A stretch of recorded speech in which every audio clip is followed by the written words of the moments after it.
Sábado da segunda semana da Quaresma.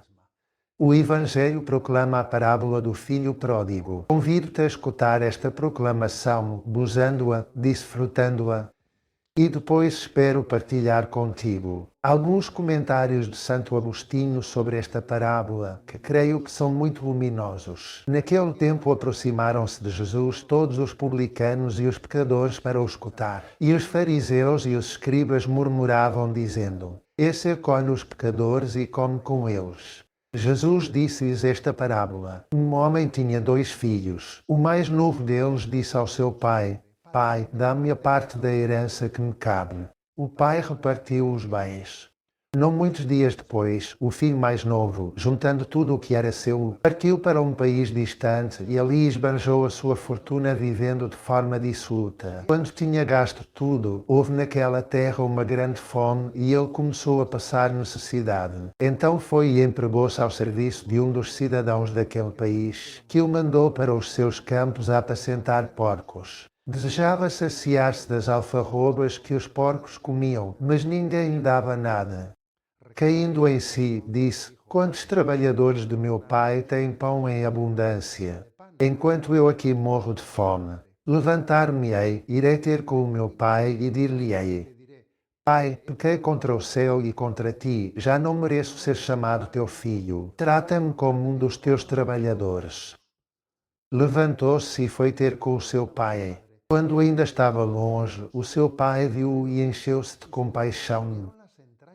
E, correndo ao seu encontro, lançou-se-lhe ao pescoço e cobriu-o de beijos. O filho disse-lhe: Pai, pequei contra o céu e contra ti, já não mereço ser chamado teu filho. Mas o pai disse aos seus servos: Trazei depressa a melhor túnica e vesti-a, ponde-lhe um anel no dedo e sandálias nos pés. Trazei um novilho gordo e sacrificai-o. Comamos e celebremos um banquete. Porque este meu filho estava morto e voltou à vida, estava perdido e foi encontrado. E começaram a celebrar o banquete. O seu filho mais velho estava no campo. Quando, ao regressar, se aproximava da casa, ouviu a música e as danças. E, chamando um dos servos, perguntou-lhe o que era aquilo. Este respondeu-lhe: Voltou o teu irmão, e o teu pai matou o novilho gordo porque o recuperou são e salvo. Ele indignou-se e não queria entrar, mas o seu pai saiu e procurava persuadi-lo. Então ele respondeu ao seu pai: Olha, há tantos anos que te sirvo, sem nunca desobedecer a uma ordem tua, e nunca me deste um cabrito para fazer um banquete com os meus amigos. Mas quando veio esse teu filho que devorou os teus bens com más mulheres, mataste-lhe o novilho gordo. O pai disse-lhe: Filho, tu estás sempre comigo e tudo o que é meu é teu. Mas era preciso celebrar um banquete e alegrarmos-nos, porque este teu irmão estava morto e voltou à vida. Estava perdido e foi encontrado. Temos escutado tantas explicações sobre esta parábola. Mas sempre aqueles que escutam esta palavra de Deus com atenção descobrem matizes diferentes. Santo Agostinho interpreta o filho mais novo como a imagem da humanidade. E, ao afastar-se de Deus, cai na miséria do pecado. A herança que ele pede ao Pai e que leva consigo. A herança representa os dons recebidos, a vida, a liberdade, a inteligência.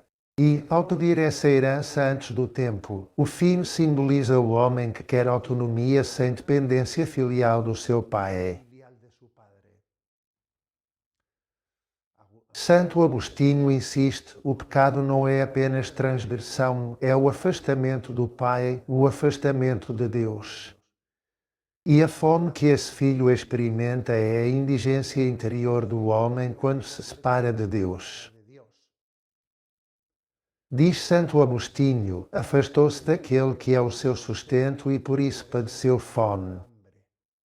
Porque é Deus quem te alimenta, se te afastas de Deus, padeces fome, não é? E, por outro lado, Santo Agostinho vê, no irmão mais velho da parábola, vê o povo fariseu, que murmura perante a misericórdia oferecida aos publicanos e pecadores.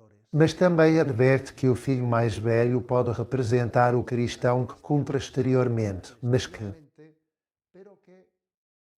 no seu coração, não participa da alegria do Pai, não é?